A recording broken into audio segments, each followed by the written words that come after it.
So, we sit here and we burn for a couple years straight. Is there ever a moment that like you cease fire, like you cease putting fire to it? So initially, what I typically do, rather than removing fire from a landscape, I'll just change the timing.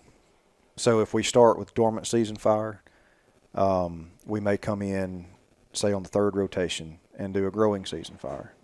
So you're changing the plant response or the herbaceous community.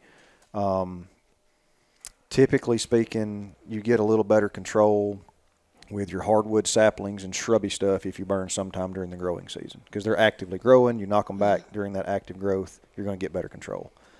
You burn through a stand to try to get woody control in the dormant season, you're not really having that big of an impact. I prefer to start with dormant season fire and gradually shift into growing season fire over time. Yeah. Or at least add it to the rotation. Okay, so there is a rotation to it. Like it's never like cease for 4 or 5 years and then start back later. I mean, I don't think with what you're working with. right. No. But that was another reason we had discussed it out at the property on dividing it up into blocks.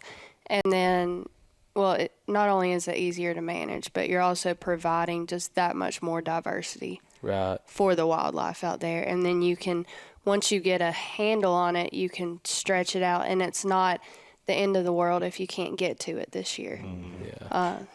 From wildlife standpoint, you're not going to have much of a problem starting, stopping, missing a year here or there. Right.